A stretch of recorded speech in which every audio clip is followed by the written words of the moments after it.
Hello, Algebra 2. We're doing section 10.6. Sorry for the typo there. Law of cosines. So you've been doing law of sines. This is our last section, our last video of new material for the year. So here we go. Okay, so you were using law of sines in the last lesson. But if we have triangles for which we know side angle side or side side side information, then we have to use law of cosines. So that's what we're going to be working on here. Here's the law of cosines.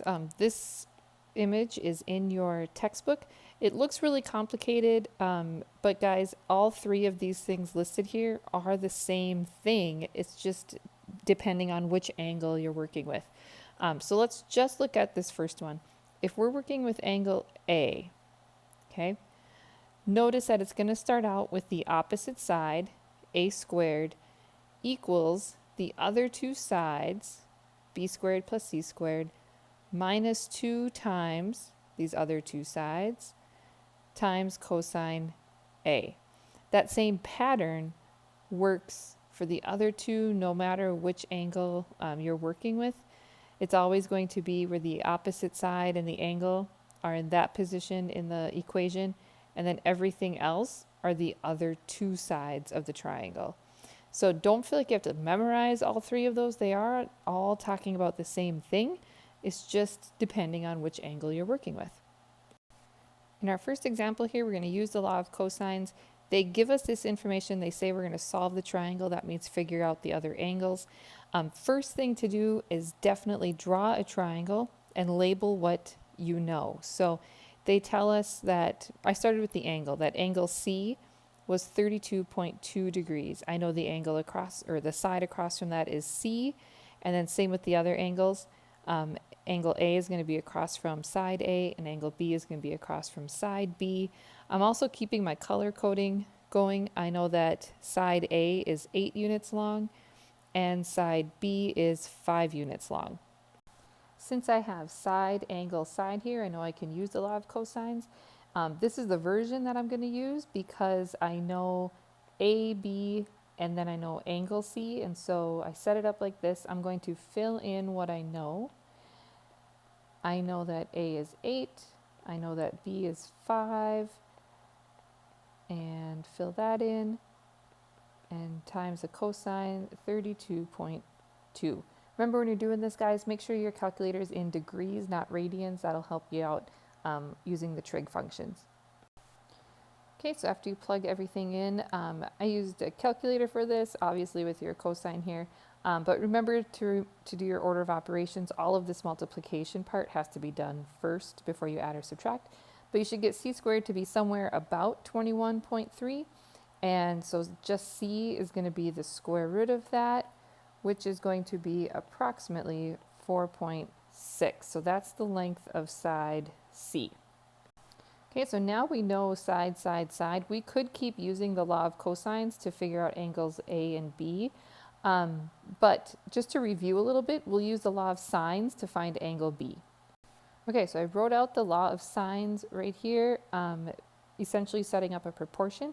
Fill in what I know. I know side B, I know angle C, and I know side C.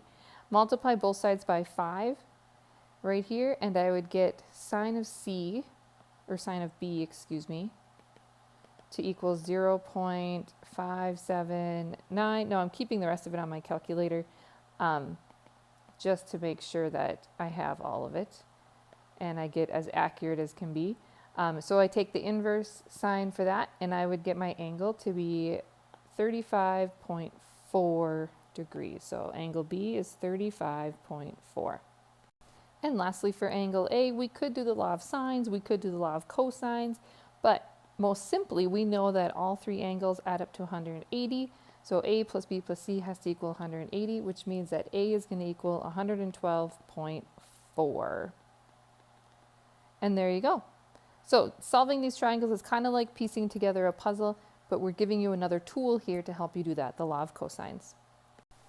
Okay, another example, we're given all three side lengths in this one. Again, draw out a triangle, label it, use color coding, whatever is going to help you here. But we'll go ahead and label our sides. We know side A is 8, we know side B is 9, and we know side C is 7.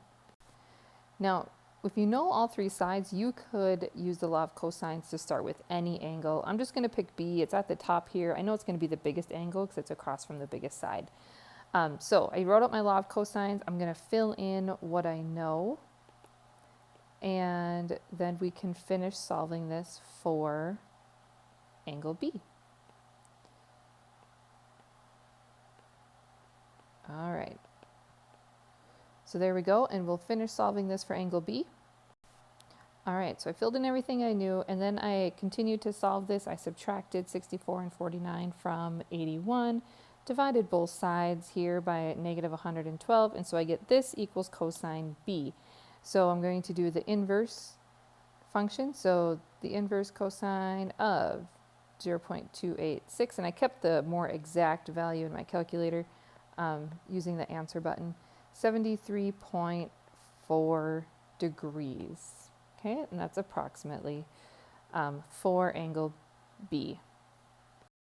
So now that we know angle B, we could use the law of sines to figure out another angle, or we could use the law of cosines. We're going to do the law of cosines this time. We'll solve for angle C. Again, you have lots of different options here. It's like a puzzle and you have lots of tools. But I wrote out the law of cosines to solve for angle C, and I filled in what I knew with my angle or side lengths. And I'm working it down to solve for C. I know that 0.667 equals the cosine of C, and so the inverse cosine of 0.667 is going to be about 48.2 degrees. And that would be this angle right there. And for our last one, angle A, you could do the law of cosines again, you could do the law of sines. I think the easiest now is just to know that all three angles add up to 180, which means that angle A is going to be 58.4 degrees. And there we go. We have now solved everything we can on that triangle using the law of cosines.